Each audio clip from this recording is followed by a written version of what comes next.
IT employees ఉన్నారు కాబట్టి last 1.5 year నుంచి అయితే చాలా ప్రాబ్లమ్స్ ఫేస్ చేస్తున్నారు. అంటే ఒక లైఫ్ అనేది ఒక లగ్జరీ లైఫ్ కింద అలవాటు పడ్డారు, ఒకసారిగా దీన్ని తీసుకోలేకపోతున్నారు. అంటే జాబ్స్ పోవటం, తర్వాత ఈఎంఐలు ఎక్కువ ముందే ప్రాపర్టీ తీసుకొని తర్వాత ఆ ఈఎంఐలు కట్టలేక చాలా మంది రకరకాల ప్రాబ్లమ్స్ అయితే ఫేస్ చేస్తున్నారు. దాని నుంచి గెట్ డౌన్ అవడానికి చిన్న చేద్దామంటేనేమో సరైన ఇన్కమ్ అనేది వాళ్ళకి కనిపించట్లేదు. సెకండ్ వాళ్ళకి ఇన్కమ్ కోసం, అంటే ఇప్పుడు ఏదైనా రేపు పొద్దున్న ప్రాబ్లం జరిగింది అనుకోండి, సో మనకి సెకండ్ ఇన్కమ్ అయితే కావాలి కదా. ఇప్పుడు ఆ లగ్జరీ లైఫ్ అయితే కంపల్సరీ లీడ్ చేయాలి కదా వాళ్ళు. సో దాని మీద ఎక్కువ మెంటల్లీ ఎక్కువ టెస్ట్ తీసుకుంటున్నారు వాళ్ళు. మీరు గమనించాలో లేదో.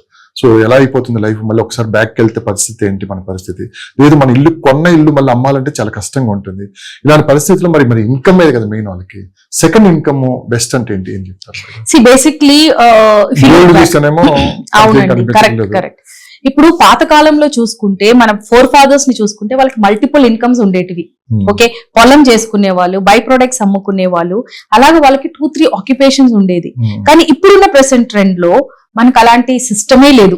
ఇప్పుడు నేను ఒక ఎంప్లాయ్ అనుకోండి, ఆ ఎంప్లాయ్మెంట్ మీదనే నేను ఫోకస్ చేస్తాను. ఆ ఎంప్లాయ్మెంట్ పోయినప్పుడు నా పరిస్థితి ఏంటి అనేది nobody thinks about it.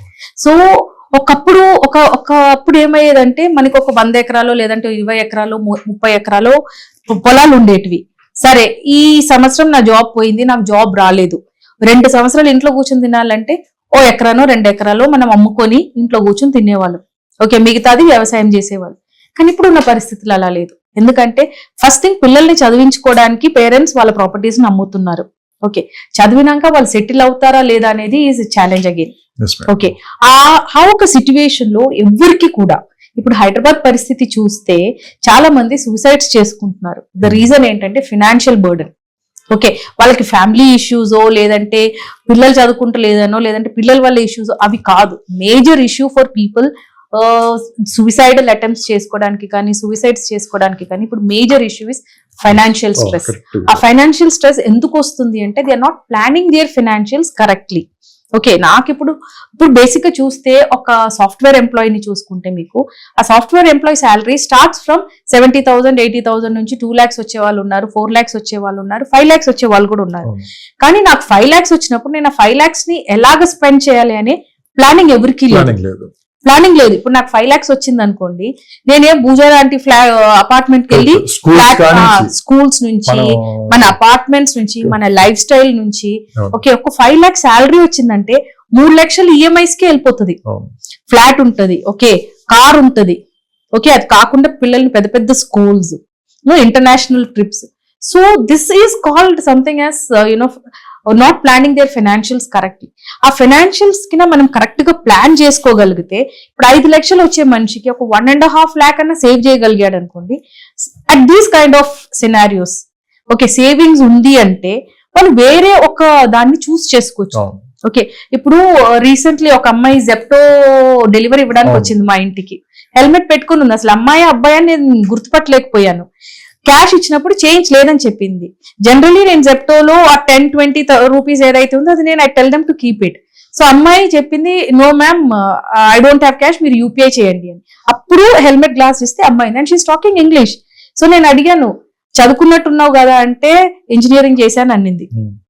Engineering చేసి నువ్వు జెప్టోలో డెలివరీ చేస్తున్నావంటే 2 years అయింది మ్యామ్ చదువు అయిపోయి, but I'm not getting a job. ఎన్ని రోజులు ఇంట్లో డబ్బులు అడుగుతాను మా అమ్మని అన్నింది. So this is the kind of scenario we have today. So ఇప్పుడున్న సిచ్యువేషన్ లో మనం కరెక్ట్ గా ఫైనాన్షియల్ ప్లాన్ చేయలేదనుకోండి, ఫ్యూచర్ అంతా మనకి క్రైసిసే. And this is what the present generation has to understand also. ఇప్పుడు నా దగ్గర 10 లక్షలు ఉంటే ఆ 10 లక్షలు పెట్టుకొని నేను ఒక బిజినెస్ స్టార్ట్ చేయటమో లేదంటే ఇంకో రకంగా ఒక సప్లిమెంట్ ఇన్కమ్ అంటే ఒక optional income, second income generate చేయడానికి నేను ట్రై చేయాలి. అది కాకుండా నా దగ్గర ఇంకో 10 లక్షలు వచ్చింది కదా, బోనస్ వచ్చింది కదా, ఇంటర్నేషనల్ ట్రిప్కి వెళ్దామని వాళ్ళు అలా ప్లాన్ చేసుకుంటారు. So going further future generation వాళ్ళకి అసెట్ మేనేజ్మెంట్ కానీ ఫైనాన్షియల్ ప్లానింగ్ కానీ is going to be zero. చాలా మంది అదే ఆలోచిస్తున్నారు. మరి సెకండ్ మనకి ఇన్కమ్ కావాలంటే రియల్ ఎస్టేట్ అయితే బెస్ట్ అని చెప్పి కొంతమంది ఈ వైపు అడుగులు వేస్తున్నారు, కానీ సక్సెస్ అవ్వకపోతున్నారు ఎక్కువ మంది. అంటే ఇది కూడా అప్డేట్ అయింది కదా, రియల్ ఎస్టేట్ కూడా గతంలో లాగా వైట్ అండ్ వైట్ వేసి వ్యాపారం చేసే లేదు కదా, సో చాలా అప్డేట్ అయింది. సో దీన్ని కూడా అప్డేట్ అవుతూనే మీరు చూస్తున్నా మిమ్మల్ని చూస్తున్నా ఏ రోజుకి ఆ రోజు మీరు కొత్త అప్డేట్స్ ఇస్తున్నారంటే అక్కడ జరుగుతున్న పరిణామాలను బట్టి మీరు ఇస్తున్నారు. అవునండి. సెకండ్ జనరేషన్ కి వెళ్ళే వాళ్ళకి మీరు ఏం చెప్తారు, ఐటీ ఎంప్లాయీస్ పర్టికులర్ గా? Financial stability is very important అండి. ఫైనాన్షియల్ స్టెబిలిటీ చేసుకోవాలి. ఇంకోటి మన లెవెల్ కి తగ్గి మనం ప్రాపర్టీస్ కొనాలి. ఓకే, ఇప్పుడు what I find real estate business చేయాలనుకునే వాళ్ళకి మీరు ఇచ్చే సలహా? రియల్ ఎస్టేట్ బిజినెస్ ఇప్పుడు పాతలాగా ఏజెంట్ బిజినెస్ చాలా తగ్గిపోయింది. ఇప్పుడు అంతా కార్పొరేట్ బిజినెస్ అయిపోయింది. ఇప్పుడు మీరు ఏ పెద్ద బిల్డర్ దగ్గరికి వెళ్ళినా కూడా వాళ్ళకు ఒక సేల్స్ కానీ మార్కెటింగ్ టీమ్ కానీ ఉంటుంది. ఓకే, సో ఇప్పుడున్న పరిస్థితుల్లో గూగుల్ ఓపెన్ చేసి I want to buy a property in Raj Pushpa అని వచ్చింది అనుకో, ఇమీడియట్ గా మీకు ఇన్కమింగ్ కాల్ వస్తుంది. ఓకే, మీరు కూడా కాల్ చేయాల్సిన అవసరం లేదు, ఎందుకంటే మీ ఇన్ఫర్మేషన్ మీరు గూగుల్లో ఎంట్రీ చేయంగానే మీకు ఇన్వర్డ్ కాల్ వస్తుంది. Okay, so those days are gone where people are doing telemarketing, మా ప్రాజెక్ట్ ఇక్కడ ఉంది ఇలా ఉంది అని. ఎందుకంటే ఫస్ట్ థింగ్ డిజిటల్ మీడియాలో ప్రెసెన్స్ ఓవర్ ఎవ్రీ ప్రాజెక్ట్ చాలా హై అయిందండి. అదర్ దెన్ మనకి stand alone apartments, low level builders తప్ప ఏ ప్రీమియం బిల్డర్స్ ని చూసినా కూడా, ఒక మిడ్ సెగ్మెంట్ బిల్డర్ ని చూసినా కూడా వెబ్సైట్, ఓకే, వాళ్ళ ప్రాజెక్ట్ గురించి రీల్స్, ఫేస్బుక్, ఇన్స్టా, లింక్డ్ఇన్ ఇవన్నిట్లో they are posting. Okay, so పాతలాగా ఇప్పుడు రియల్ ఎస్టేట్ ఏజెంట్ ని పట్టుకుని నేను ఒక ఫ్లాట్ కొనాలి అంటే ఆ రోజులు పోయినాయి. ఇప్పుడు agent business is happening only in plotting కూడా ఏంటి, ఇండివిజువల్స్ చేసే ప్లాటింగ్ లో. అక్కడ కూడా బ్రాండెడ్ బిల్డర్స్ ఉన్నారంటే అక్కడ కూడా వాళ్ళకి ఏజెంట్స్ అవసరం లేదు. ఎందుకంటే నువ్వు డైరెక్ట్ గా మీరు కంపెనీకి అప్రోచ్ అవుతున్నారు అనుకోండి, you're getting even discounted rate also. Agent ని పెట్టినప్పుడు ఏజెంట్ మార్జిన్ యాడ్ అవుతుంది. సో ఇప్పుడున్న ప్రెసెంట్ సెనారియోలో రియల్ ఎస్టేట్ లో ఏజెంట్స్ అనేది ఇప్పుడు నిలబడరు. Okay, unless and until they are very high end. Okay, కొన్ని హై ఎండ్ ఏజెంట్స్ ఉన్నారు who are direct dealing with the corporates. వాళ్ళకి తప్ప ముందులాగా కదర్ వేసుకొని వైట్ అండ్ వైట్ వేసుకొని, I still remember Chutneys restaurant start అయినప్పుడు చట్నీస్ కి వెళ్తే అక్కడ వైట్ అండ్ వైట్ వేసుకొని ఒక కాఫీ తీసుకుని 2 గంటలు కూర్చునే వాళ్ళే ఉండేవాళ్ళు. After a period of time I started reading boards. వాళ్ళు పెట్టారనమాట, no real estate meeting in the restaurant అని.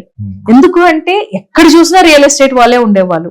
Similarly is with Minerva coffee house కానీ ఇలాంటి ప్లేసెస్ లో. కానీ ఇప్పుడు ఆ సెనారియో లేదండి. ఇప్పుడు ఆ సినారియో అస్సలు లేదు. ఎందుకంటే ఇప్పుడు మీరు ఒక ప్రాపర్టీ కొనాలంటే దాని లీగల్ మీకు ఆన్లైన్ లో కనపడుతుంది, డాక్యుమెంట్స్ ఆన్లైన్ లో ఉంది, ఏ బ్యాంక్ లోన్ వస్తుందో ఆన్లైన్ లో ఉంది. So basically now you don't need agents అనమాట. So when coming to the next generation or the present generation, ఇప్పుడు వాళ్ళకి ఏమన్నా కొనాలి అంటే direct access to the property and the ప్రాపర్టీలో ఎవరైతే షోకేస్ చేస్తున్నారంటే మార్కెటింగ్ టీమ్ కి వాళ్ళకి డైరెక్ట్ యాక్సెస్ దొరుకుతుంది.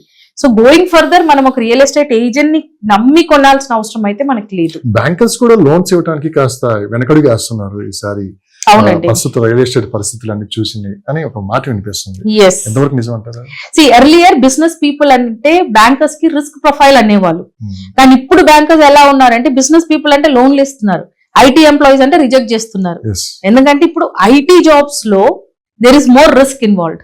ఎందుకంటే overnight they are getting their termination orders. Okay, I still remember we are all into business. మాకు లోన్లు రావాలంటే రేట్ ఆఫ్ ఇంట్రెస్ట్ 1% ఎక్కువ ఉండేది ఎంప్లాయీస్ కంటే కూడా. ఎందుకంటే దే కన్సిడర్ బిజినెస్ పీపుల్, మీది ఇన్కమ్ ఈ నెల 1,00,000 వచ్చిందంటే నెక్స్ట్ మంత్ 2 lakhs వస్తుంది, ఆ నెక్స్ట్ మంత్ నిల్ ఉంటుంది. సో మా ప్రొఫైల్స్ ఏంటంటే రిస్క్ ప్రొఫైల్ అంటారు. మాకు చాలా డిఫికల్టీ టు గెట్ లోన్. కానీ ఇప్పుడున్న పరిస్థితి అది మారిపోయింది. So this shows the scenario. Time పెరిగే కొద్దీ ఎలాంటి మార్పులు మార్కెట్ లో వస్తుంది అనేది the present trend shows us. Actually ఈ డౌన్ ట్రెండ్ అని మనం అనుకుంటున్నాం, కానీ this is actually an education slot. Real estate ని మాత్రం నమ్మి చాలా మంది ఇన్వెస్ట్మెంట్లు పెట్టారు. ఓకే, గోల్డ్ ని పక్కన పెట్టేసుకొని, మ్యూచువల్ ఫండ్స్ ని పక్కన పెట్టేసుకొని అందరు రియల్ ఎస్టేట్ మాత్రం ఇన్వెస్ట్ చేసిన వాళ్ళు చాలా మంది ఉన్నారు. వాళ్ళందరికీ ఇది ఒక పెద్ద గుణపాఠం. ఎందుకంటే ప్రీ లాంచ్ లలో కొన్న వాళ్ళు ఇప్పుడు అసలు అమ్ముకోలేకపోతున్నారు. ఎందుకంటే ప్రాజెక్ట్స్ ఇవ్వట్లేదు బేసిక్ గా. ఓకే, ప్రాజెక్ట్ ఒక 4-5 years నుంచి కొన్ని ప్రాజెక్ట్స్ డిగ్గింగ్ లోనే ఉంది. ఆ ఎక్స్కవేషన్ ఎప్పుడు అయిపోతుంది, అది ఎప్పుడు అయిపోవాలి, ఇది ఎప్పుడు కన్స్ట్రక్షన్ స్టార్ట్ అవ్వాలి. So there is a lot of trauma in the market. ఈ trauma is actually an education for the people who wants to buy property. నేను నా ప్రీవియస్ వీడియోస్ లో కూడా చాలా చెప్పాను, ready to move in properties లో invest చేసుకోండి అని. చాలా మంది నా దగ్గర కన్సల్టేషన్ కి వచ్చి కూడా ప్రీ లాంచ్ లో ఇన్వెస్ట్ చేసిన వాళ్ళందరూ ఉన్నారు. వాళ్ళకి అప్పుడు ఎట్లా ఉందో ప్రాపర్టీ ఇప్పుడు కూడా అలానే ఉంది ప్రాపర్టీ. వాళ్ళు ఇప్పుడు కూడా మధ్యలో నాకు మెసేజ్ పెడతారు, ఆ రోజు మిమ్మల్ని నమ్మింటే మేడం నా డబ్బులు బ్లాక్ అయిపోయేది కాదు అని. అట్లీస్ట్ ఒక 80% స్ట్రక్చర్ లేసింది అనుకోండి, ఫర్దర్ కంప్లీషన్ ఈజ్ ఈజీ. కానీ ఏమీ లేవకుండా ప్రీ లాంచ్లలో చాలా మంది ఇన్వెస్ట్ చేశారు. యాక్చువల్లీ బిల్డర్స్ ని కూడా బ్లేమ్ చేయలేమండి, ఎందుకంటే పొలిటికల్ సెనారియోస్ అలా వచ్చాయి. అవును. ఓకే, సడన్ గా ల్యాండ్ ప్రైజెస్ పెరగటము, కన్స్ట్రక్షన్ కాస్ట్ పెరగటము, సో వాళ్ళని కూడా బ్లేమ్ చేయలేము. So this is a kind of lesson for people. Real estate లో ఇన్వెస్ట్ చేయాలంటే ఎలాంటి ప్రాపర్టీస్ లో ఇన్వెస్ట్ చేయాలనేది ఇప్పుడు వాళ్ళు వాళ్ళ చేతులు కాల్చుకున్నప్పుడు నౌ పీపుల్ స్టార్టెడ్ అండర్స్టాండింగ్.